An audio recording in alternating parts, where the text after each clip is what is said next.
Welcome back to our YouTube channel dustbin দিয়ে থেকে আমি দীপান্বিকা। তোমার সবাই কেমন আছো? সবাই অনেক ভালো আছো। আমি ভালো নেই। আমি ভালো। কিছুদিন আগে ষষ্ঠী শুরু হলো, আজকে আমার দশমী। বাট এনিওয়েজ, মা প্রতি বছর আছে, সো আসছে বছর আবার হবে। এই লাইনটা বলে নিজেকে মোটিভেট করতে হবে, আবার ওই পড়াশোনার লাইফ ফিরে যেতে হবে। কি আর করবো, ছোটোবেলায় ভাবতাম যদি দুর্গাপুজো সারা বছর হতো তাহলে কি মজা হতো। এটাকে তোমার ভাবতে কিনা you can relate, so tell me in the comments. So আজকে হচ্ছে দশমী। সো আজকে হচ্ছে আজকে আমরা আজকে বিজয় করবো, অনেক অনেক মজা হবে, সিঁদুর খেলা হবে। তারপরে আবার আজকে একটু ঘুরতে যাব, মানে কালকে তো নবমী ছিল, কালকে সব দেখে কভার করতে পারিনি, অনেক ভিড় ছিল। তো আজকে সকালে দেখে ঘুরতে পারি কিনা, যদি যাই তোমার সাথে সেটা শেয়ার করবো। সো এনজয় দ্য এবার আমার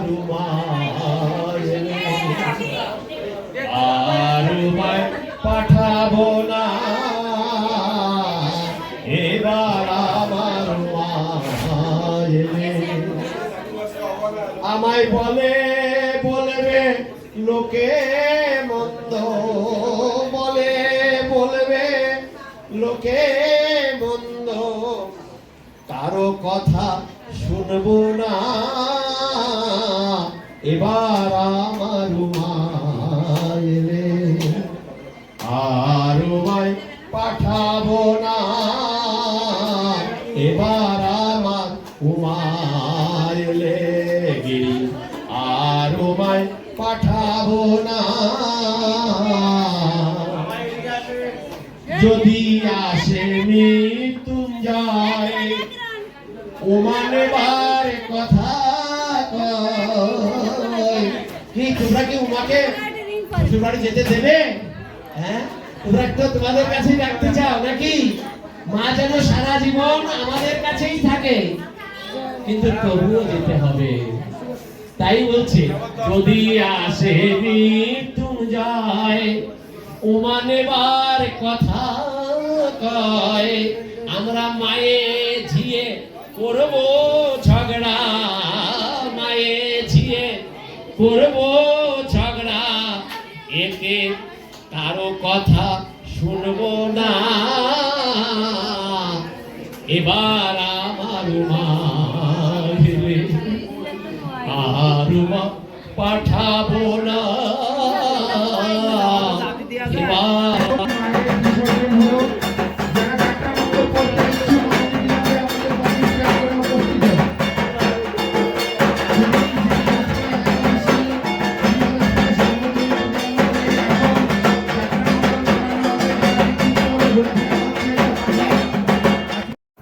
সো গাইজ, আমরা পুজো দিয়ে এবার চলে যাই একটু ছবি তুলতে, মানে ঘুরতে আর কি। সো প্রথমে চলে গেছিলাম এয়ারপোর্টে, তারপর চলে গেছি কালেক্টরেট ভবনে। আর আমি ফার্স্ট টাইম দেখছি এরকম গোল্ডফিশ। এটা গোল্ডফিশ না কি মাছ, তোমরা কমেন্টে আমাকে জানিয়ে দিও।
সো তারপরে গাইজ শুরু হলো আমাদের দুর্গাপুজোর লাস্ট ট্রেডিশন, মানে মাকে বরণ করে বিদায় দেওয়ার পালা। সো এখানে সবাই মিলে আর কি মাকে বরণ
ওকে সো গাইস এই ছিল দশমী ব্লগ আর মানে পুরো দুর্গাপুজোর ব্লগ আর এই হচ্ছে দুর্গাপুজোর ব্লগ যে পুরো সিরিজ এখানেই শেষ হচ্ছে আর তো সবাইকে শারদীয় দুর্গাপুজোর অনেক শুভেচ্ছা যেহেতু পুজো এন্ড তবেও সবাইকে আবার শুভেচ্ছা জানাচ্ছি so thanks for watching this video I hope you love this so যদি ভালো লেগে থাকে ভিডিওটি লাইক করে দিও চ্যানেলটি সাবস্ক্রাইব করে দিও আর প্রিভিয়াস ব্লগসগুলো যে দেখো নাচ ভিডিওটা দেখো সব কিছু লিঙ্ক আমি ডিসক্রিপশন বক্সে দিয়ে দিব আর দেখা হচ্ছে নেক্সট ভিডিওতে নেক্সট ভিডিও একটু দেরি হবে বিকজ আমার এক্সাম আসছে আর 1 মাস মতো আছে সো এক্সামের পরে আমি ট্রাই করবো ভিডিও দেওয়ার so take care bye bye see in the next video